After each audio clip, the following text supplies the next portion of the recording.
Welcome back student. Last time में topic पढ़ रहे थे प्रोबेबिलिटी, और प्रोबेबिलिटी में मैंने आप लोग को 2 लेक्चर कंप्लीट किए थे, और उन 2 लेक्चरों में मैंने आप लोगों को क्लास 11 का, मैंने कहा था बेसिक है वो बेस है, उस 11 का पोर्शन मैंने स्टार्ट किया था। और कल मैंने शायद आपको कार्ड्स के प्रॉब्लम बताए थे, और कार्ड्स के बहुत अच्छे अच्छे प्रॉब्लम्स यहाँ पर आपको पढ़ाए भी थे, क्लास में क्लियर भी कराए थे। आज उसके आगे कंटिन्यू कर रहे हैं, कुछ आगे टाइप के क्वेश्चन बताते हैं कि और कौन से बन सकते हैं। कल तो बात हुई थी किसकी, कार्ड्स की। आज बात करते हैं डाइस की, है ना। डाइस की बात करते हैं। जरा सुनिएगा मेरी बात, डाइस इंपॉर्टेंट है और बहुत इंपॉर्टेंट है। डाइस की बात करें तो यहाँ एक डाइस पे तो कोई बात ही नहीं है, एक डाइस पे चर्चा सब लोग हो चुकी है।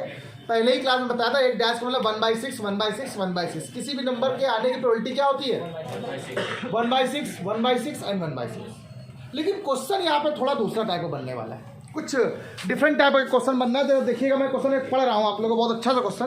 तो क्वेश्चन देखने क्या गजब लिखा हुआ है, कह रहा फाइंड द प्रोबेबिलिटी। बहुत अच्छा क्वेश्चन है, सुनो।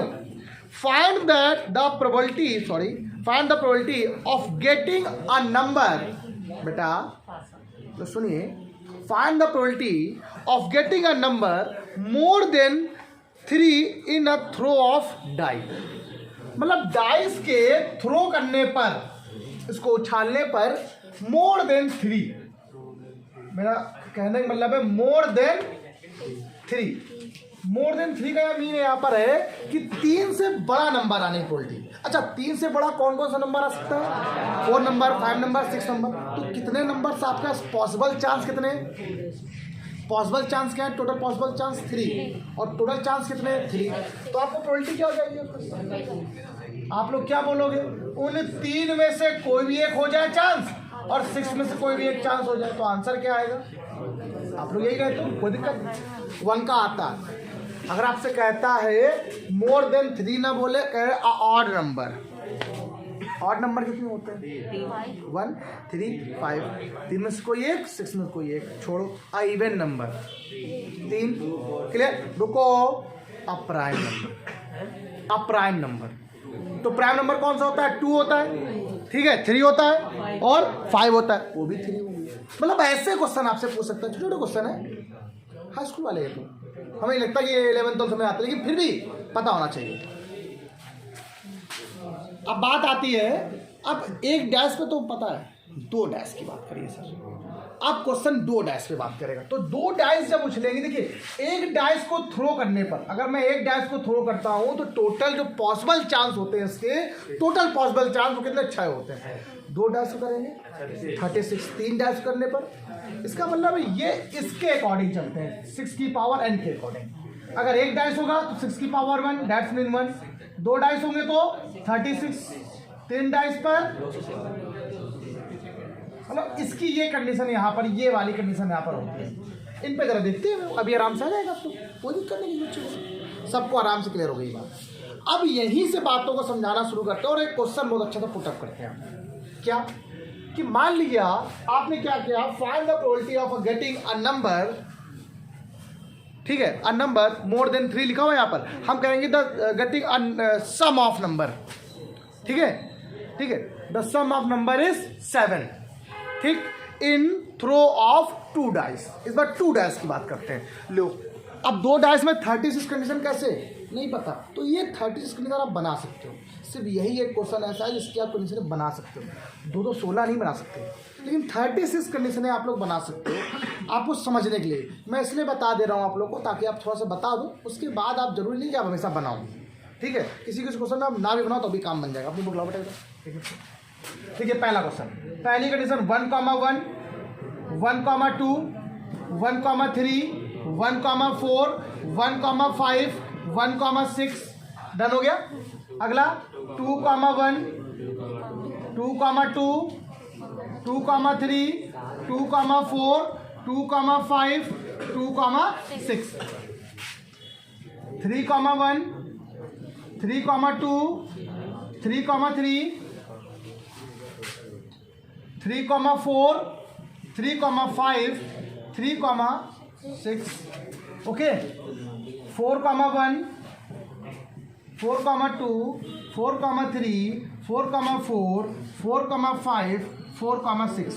एक और 5,1, 5,2, 5,3, 5,4, 5,5, 5,6, 6,1, 6,2, 6,3, 6,4, 6,5, 6,6। ये पूरी 36 कंडीशन इसके अलावा नहीं बन सकती। अब यहां से जितने चाहो क्वेश्चन बना लो आप। क्वेश्चन सुनना, क्या गजब गजब क्वेश्चन बोलेगा। क्या सम कितना बोला उससे? मोर देन 7। 7 नहीं बोला, मोर देन 7। सुनना जरा एक बात, यहां पर कोई ऐसे नंबर है जिनका सम 7 से ज्यादा हो? नहीं है, ये तो 7 है। कौन कौन सा? देखो ये एक है, दूसरा कौन सा है? ये और ये है। फिर कौन सा है? फिर कौन सा? देखो फिर क्या है? तो आपके पास फेवरेबल चांस कितने हैं?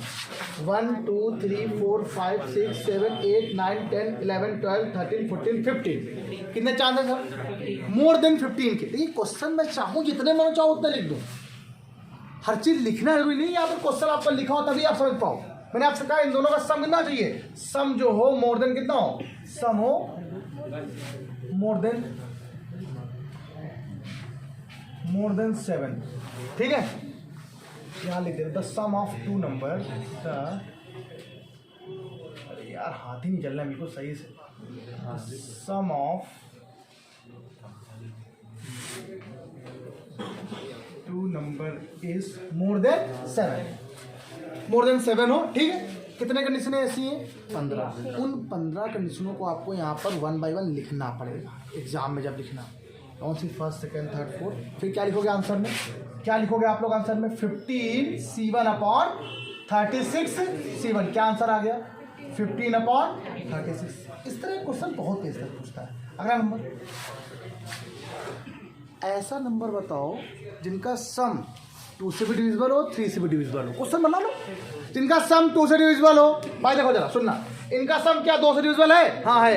ये नहीं है, ये है, ये नहीं है, ये है, ये नहीं है। तो मतलब ऐसे कितने नंबर है? देखो 1 2 3, ऐसे ये भी 3, यहाँ पर भी 3 हो गए, यहाँ भी 3 हो गए, यहाँ भी 3 हो गए, यहाँ भी 3 हो गए, और यहाँ भी। ये भी कितने नंबर ऐसे हो गए? 18। ये ऐसे नंबर है जिनका सम किससे है? 2 से डिविजिबल है। किससे है? 2 से डिविजिबल है। है क्या बात? 2 से डिविजिबल है। 18 हो गया आंसर। 2 से विभाज्य है जिनका सम मोर देन 10 है।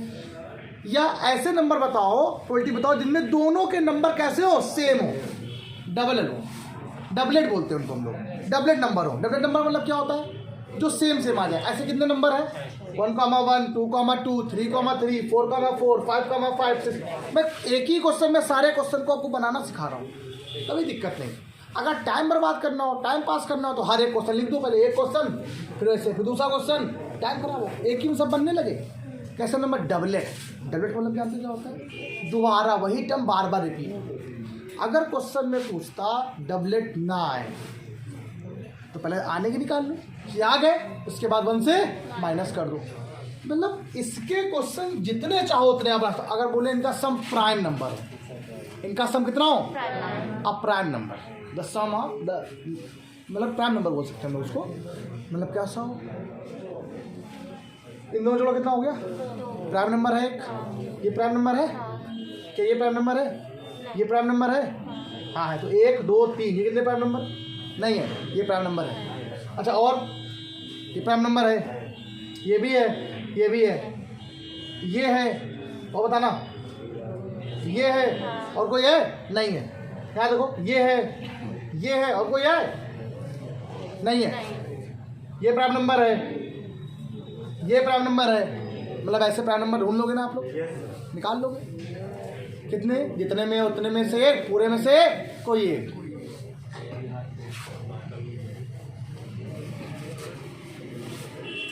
चलिए हो गया यहाँ। और बताओ क्वेश्चन, मतलब बहुत सारे क्वेश्चन बन सकते हैं। अच्छा एक मिनट, एक क्वेश्चन था अच्छा सा। अच्छा वाली बुक में नहीं है, दूसरी बुक में है, इसमें नहीं है। वो उससे पढ़ाया था ना, उसमें हाँ नहीं है। अच्छा क्वेश्चन था वहाँ पर। अच्छा क्वेश्चन एक आया था,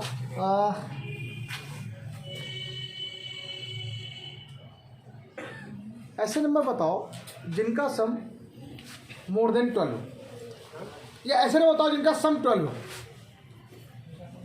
जिनका सम 12 हो, मोर देन 12 नहीं, बस एक ही कंडीशन बननी, कितनी बननी? ये अच्छा क्वेश्चन है, उसमें बच्चों से मिले। अब मोर देन 12 हो तो क्या होगा? प्रोबेबिलिटी नहीं है यहाँ पर। प्रोबेबिलिटी कितनी है? प्रोबेबिलिटी नहीं है, प्रोबेबिलिटी ही नहीं फाइंड होगी, नॉट डिफाइंड या जीरो बोल सकते हैं हम लोग इसको, ठीक है? क्या बोलेंगे? अच्छा क्वेश्चन है। तो बताओ ये वाले क्वेश्चन आप सब लगा लोगे ना, इसके मतलब लगा लोगे ना, कंफर्म है? एक क्वेश्चन और सुनो, बस आज ही खत्म हो गया, कल से भी हम लोग अपना उस पर 12th के लेवल में आ जाएंगे, ठीक है? बस यहाँ तक है, इतने भरने, आपको सब बेसिक समझा दे रहा हूँ। अगला क्वेश्चन, ठीक, अगला यहाँ पे क्या बनने वाला है, फिर मैं आपको समझा दे रहा क्वेश्चन आगे बढ़ा दो। आपको याद हो तो संडे नहीं होगा सब लोगों ने, संडे मंडे ट्यूसडे वाला क्वेश्चन सुनो। पहला है कह रहा find the probability that a leap year, एक वर्ड उसने बोल दिया लीप ईयर, क्या गजब भाई, लीप ईयर की बात कर रहा है, किसमें की बात कर रहा है? और आपसे कह रहा 53 संडे होने की प्रोबेबिलिटी क्या होगी इसकी, 53 संडेज होने की प्रोबेबिलिटी क्या होगी? चलिए, total days in 1 year, total days in 1 leap year, leap अलग होता है ना बेटा, कितने होते हैं बेटा? 366 डेज होते हैं, कितने दिन होते हैं? अगर ऑर्डिनरी डे की बात करेगा तो कितने होंगे बेटा? कोई दिक्कत नहीं, नो प्रॉब्लम। अगर वैसे बात करता है तो हमें पता ही कैसे होना, ठीक, ओके। अब बात कर रहा है, अच्छा बताओ टोटल संडे कितने होते हैं पूरे एक ईयर में? Total Sunday, total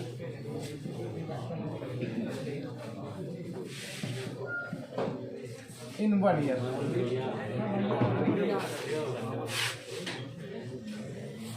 total Sunday इन 1 ईयर की बात करें तो बताओ कितने होते हैं बेटा? आपको सबको पता है 52 संडे होते हैं। अगर 52 संडे ना पूछ कर आपसे कहता वीक कितने होते हैं, 52 वीक होते हैं, मंडे कितने होते हैं, 52 मंडे होते हैं, मतलब जितने भी डेज होते हैं वो सभी 52 ही होते हैं। जब डेज 52 हैं, पूरे वीक 52 हैं, तो वो भी तो वही होंगे। ये बात क्लियर हुई सब लोग को? तो इतने संडे हो गए, ओके। अब उसने कहा है कि 53 संडे होने की, कौन सा? 53वां रविवार। इसके बाद जो जस्ट अगला संडे आना चाहिए, वो संडे कब आएगा? अब जितने दिन बचेंगे उसी में तो आएगा। तो ये जो 52 संडे है वो टोटल डेज कितने कवर कर रहा है? Total days in 52 Sundays, that's equal to 52 into 7, 364 days. मतलब इतने दिन को कवर कर रहा है, कवर करता है ना। तो बच्चे कितने दिन? रिमेनिंग डेज क्या हुआ आपके पास? क्यों बचे कि नहीं बचे?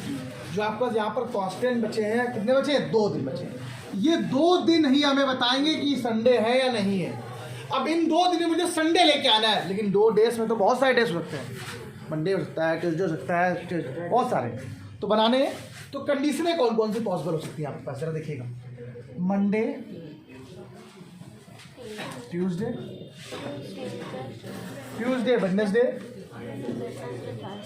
Wednesday, Thursday. बेटा लॉग लगा दो, लॉग लगा। Thursday, Friday,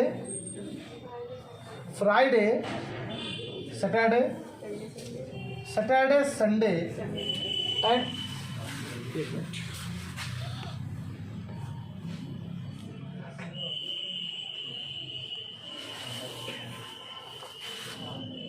Sunday to Monday. अब आपके पास पूरी पॉसिबल कंडीशनें कितनी है? पूरी टोटल 1, 2, 3, 4, 5, 6 एंड 7 कंडीशन है पूरी पॉसिबल। देखिए इसी क्वेश्चन में 4-5 क्वेश्चन में बना दूंगा, 4-5 कितने कंडीशन होंगे बेटा आपके पास? 7 कंडीशन होंगे। कितने होंगे बेटा आपके पास? ये बात सब क्वेश्चन में आ गया ना। अब बताओ इसमें मंडे, अब मुझे चाहिए क्या, लेकिन संडे चाहिए। संडे कहाँ पे आ रहा है? या तो वो दिन क्या हो, सैटरडे संडे हो, या वो संडे मंडे हो। ये 2 कंडीशन आपके पास आ रही है, तो इसकी प्रोबेबिलिटी कितनी होगी बेटा? 2C1/7C1 2/7। आपसे अगर मैं ये कहता हूँ कि ये वो क्वेश्चन है जो कंपटीशन का मोस्ट लविंग क्वेश्चन है, सबसे ज़्यादा कंपटीशन में अगर क्वेश्चन पूछा गया तो यही पूछा जाता है। और क्या है, आप लोग लग रहा बड़ा सरल है, बड़ा सरल है और सच में है, लेकिन जिसकी पढ़ाई छूट जाती है ना, जो आगे बढ़ता है उसको नहीं याद रहता। हम लोग को पता है आंसर 2/7 होने वाला है। अगर यही आगे देखो आंसर 2/7 सुनना इसी क्वेश्चन में, अगर ये ऑर्डिनरी डे होता, ऑर्डिनरी ईयर मतलब ऐसे समान साल होता है, जैसे कुछ साधारणतः साल जिसको बोलते हैं, तो उसमें कितने दिन होते फिर? तो बचते कितने दिन आपके पास? तो 1 मतलब Sunday, Monday, Tuesday, Wednesday, Thursday, Friday, Saturday और संडे, तो पूरे 7 बचते। संडे तो एक ही बार आता, तो उसका आंसर कितना आता फिर? अच्छा रुको, अगर मैं ये ना पूछूं आपसे कह दूं 53 संडे और मंडे, अब बोलो OR, मैंने क्या बोला? OR मैंने क्या बोला? 53 संडे और मंडे। एक बार क्वेश्चन को चेंज कर दिया, लो अब बताओ संडे मंडे कहाँ पे आए? मतलब संडे भी आए और मंडे भी आए, और का मतलब प्लस प्लस करो, ऐसे बताओ जहां संडे मंडे दोनों, संडे भी आ रहा हो और मंडे भी आ रहा हो, मतलब संडे वाले तो बनाने साथ में मंडे को भी ले लो इस बार।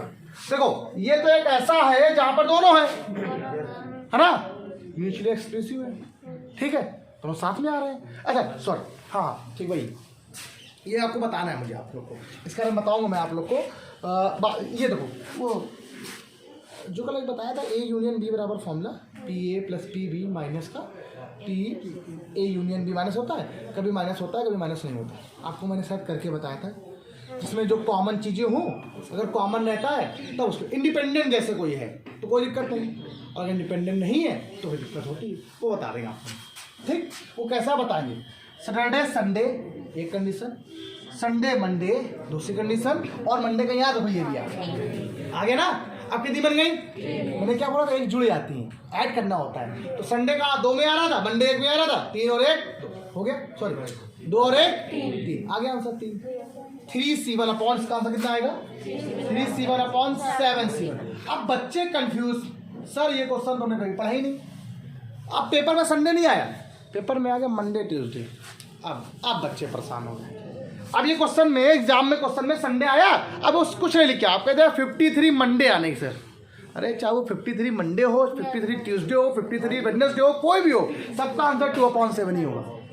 है तो 53 होते हैं भैया, चाहे कुछ भी हो जाए, लेकिन अगर और करके कुछ भी जोड़ेगा साथ में तो क्या होगा फिर? तो फिर ऐड करना पड़ेगा उतने, और ज़्यादा जोड़ दो और वेडनेसडे भी ले आओ साथ में, तो फिर कंडीशन देख के बनाओ, हो सकता है 3 जगह 5 हो जाए तो हमें थोड़ा जुड़ी जाए सब कुछ साथ में, वो थोड़ा देखना पड़ेगा आप लोग। वेडनेसडे तो 2 जगह याद रखो, यहाँ भी आ रहा है यहाँ भी आ रहा है, 2 और 5 जाएंगे फिर थोड़ा, ऐसे क्वेश्चन हमेशा ऐसे देता है कि साथ में देगा कुछ ना कुछ। ये बात सब क्वेश्चन में आई, ये बात सबको क्लियर हो गई, अच्छे से हो गई। अच्छा और इसमें देखो जो भी दिमाग लगा सकते हो लगा लो, ठीक। अब इसमें और कोई क्वेश्चन देखिए, अब ये मत कीजिए, ये मैंने आपसे कहा आपको सर अभी तो डैश वाले क्वेश्चन आपने अभी इतने बताए, और बताओ, अरे आगे आएंगे। हमने आपसे क्या बोला, ये आपका बेस है, पहले हम बेस कंप्लीट कर रहे हैं आपका, कि बेस आपको आ जाए। वो भी इतना अच्छा भी कंप्लीट नहीं कर रहे हैं कि बिल्कुल आ ही जाएगा, ये है कि तुम लोग को आ जाएगा, कि आप लगाने लगोगे, जैसे आप आगे बढ़ोगे फिर तो क्वेश्चन फ्लो में, फिर कोई दिक्कत नहीं। Pause the video, note it down. चलिए सुनिए सब लोग जरा, अब जरा कुछ थ्योरम जरा देख लीजिए, काम पढ़ते हैं आप लोग को बहुत, सब लोग बच्चे कहते हैं सर आपने थ्योरम नहीं बताई है, इस तरह के क्वेश्चन आप बताते नहीं हैं, या चीज़ें नहीं बता पा, वो चीज़ें उसमें नहीं एक्सप्लेन हो पाती। देखिए होता क्या है कि ज़्यादातर आपको अगर कॉन्सेप्ट आते हैं तो फॉर्मूले अपने आप बन जाते हैं, लेकिन इन 2 फॉर्मूलों में हमेशा बहुत दिक्कत होती है बच्चों को, ये 2 फॉर्मूलों में, क्योंकि लिखा हुआ है देखो PE यूनियन E2 है, सॉरी 2 इवेंट है E1 और E2, इनका यूनियन का फॉर्मूला देखो PE1 प्लस PE2 लिखा हुआ है। ये क्या लिखा हुआ है? P का मतलब प्रोबेबिलिटी है, probability of E1 plus probability of E2 लिखा हुआ है, बस मैंने लिखा। यहाँ पर क्या है माइनस भी कर दिया, बट यहाँ ऐसा क्यों नहीं किया? एक चीज़ लिखा हुआ है जरा देखना, ये क्या है? इंडिपेंडेंट इवेंट है, और ये कैसे है? म्यूचुअली एक्सक्लूसिव इवेंट है। इसका मतलब क्या होता है इन दोनों का? मैं फिगर बना के समझाना चाहता हूँ आपको। मैंने आपसे क्या कहा कि मान लीजिए आपके पास कोई एक ये सेट है, इस सेट में 2 आपके पास यहाँ पर 2 अलग अलग सेट दिए गए, 2 अलग अलग सेट दिए गए हैं, एक E1 सेट हो गया और दूसरा क्या हो गया? जब ये E1 और E2 दोनों सेट सेपरेट हो, इनसे इनका कोई लेना देना ना हो, मतलब इसका कोई भी टर्म यहाँ पर ना हो, इसका कोई भी टर्म यहाँ पर ना हो, ये दोनों अलग अलग हो एक दूसरे से, जैसे मैं और तुम कोई अलग अलग, सब दोनों अलग अलग हैं, कोई दिक्कत नहीं। मैं कॉमन की बात ही नहीं कर रहा हूँ। कॉमन की बात तब होगी ना जब इन दोनों में कोई समानता होगा, कोई ना कोई चीज़ सेम होगी। क्या कुछ सेम है ही नहीं, ये इवन एक अलग है, ये E2 एक क्या अलग है। जब अलग होगा तो उसका मतलब है ई यूनियन यहाँ पर इसका इंटरसेक्शन कितना होगा प्रोबेबिलिटी का। भाई इंटरसेक्शन की प्रोबेबिलिटी कितनी हुई फिर? 0, कुछ है ही नहीं। तो इसका होता फॉर्मूला सिर्फ एक है, ये वाला, ये तो बनता है। ये क्या है? होता फॉर्मूला सिर्फ ये है कि जब कोई क्वेश्चन में, जैसे मान लीजिए कोई क्वेश्चन हो जाए कि सर मान लिया एक इवेंट ए था, एक इवेंट बी था, इसमें ये जो चीज ऐसी है जो दोनों में क्या है? कॉमन है। जब कहीं भी कॉमन वाली बात आने लगती है तो आप लोग कहते क्या हो? फिर आपके पास दिक्कत होगी। मतलब ये क्या है? ए इंटरसेक्शन बी है। ए इंटरसेक्शन क्या है? यूनियन लिख दिया बार बार यार, बताते भी नहीं हम। ये इंटरसेक्शन है। ये वैल्यू क्या आने लगती है? जब ये वैल्यू आने लगेगी इसका मतलब यहां पर ये वैल्यू आने लगेगी। लेकिन जिसमें ये नहीं आएगा वो कैसे है? वो होता है, उसको बोलते हैं म्यूचुअली एक्सप्रेसिव। क्या बोलते हैं उसको? ये अलग अलग बोलते हैं, हिंदी में नहीं पता मुझे क्या बोलते हैं। क्या बोलते हैं? परस्पर अपरजी घटना। हाँ, जो भी हो। यहाँ पर क्या होता है? E1 और E2 दो इवेंट है, वो कैसे? अब सैंपल स्पेस के हैं। थोड़ा सा ध्यान रखिएगा, इसका मीन है इंडिपेंडेंट इवेंट है। इंडिपेंडेंट इवेंट है, ध्यान रखिएगा, पक्का क्लियर रखिएगा। बहुत इंपॉर्टेंट होता है जब ये फॉर्मूला आप लोग लगाइए तो लिख जरूर दीजिए इंडिपेंडेंट इवेंट है।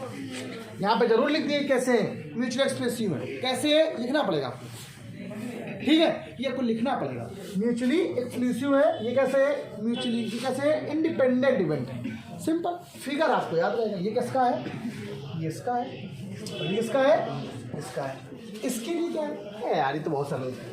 एक छोटा सा यहाँ पे बना, E1 को बढ़ा ले लो, कोई दिक्कत? ये क्या है? E1 है, ये क्या है? वो घटाने के लिए जब बड़े में छोटे घटाओगे तो P E1 माइनस का P इंटरसेक्शन E2। इंटरसेक्शन तो ये वाला पार्ट है ना, ये इसीलिए कह रहा हूँ मैं। इसमें E2 भी है और E1 का भी जो पार्ट ये कवर कर रहा है ना, कवर कर रहा है ना। इसको चाहे तो हम लोग PE2 भी लिख सकते हैं। यहाँ पे चाहूँ तो ये चीज़ मैं आप लोग को PE2 भी लिख सकता हूँ। इस क्वेश्चन में देखो तो ये तो E है, E2 है तो वही चीज़ ना, लेकिन इसके अंदर E1 का भी है मटेरियल। अगर देखें तो दोनों चीज़ सही है। कभी कभी ये भी हो जाता है, कभी कभी ये भी हो जाता है। ये बात ध्यान रखना, आप लोगों को दोनों चीज़ पता होनी चाहिए। ओके, तो यहाँ पर एक चीज़ अगर देखें तो ये E1 के अंदर ही E2 है। E2 एक अलग सेपरेट है, उसी के अंदर सेपरेट है, लेकिन E2 क्या है? कॉमन भी तो है वो पार्ट। चाहे से लिख दो, चाहे से लिख दो। ये चीज़ काम पड़ेगी क्वेश्चन में, आपको पढ़ाएंगे वहाँ पर तब बताएंगे। इतना आपको यहाँ पर बेसिक यहाँ पर कंप्लीट करना है। अब कल से मैं आपको क्लास में क्वेश्चन जब पढ़ाऊँगा तो सीधे बताऊँगा कि आपने आपसे कहा कि किसी एक क्लास में उसके जीतने की या विन होने की प्रोबेबिलिटी ये दी गई है और उसके विन होने की प्रोबेबिलिटी एटलीस्ट 2% जीत जाए, इनमें कोई एक जीत जाए, ठीक है? या इसमें कोई एक ही पास हो, कम से कम 2 लोग पास हों। ऐसे क्वेश्चन जब होंगे तो कल आपको हम स्टार्ट करेंगे, है ना? अब बताएंगे। तो आज आप न रखो, आज के लिए इतना ही। बाय बाय क्लास, सभी लोग लगाइए, प्रैक्टिस करिए, फिर देखते हैं। चलिए।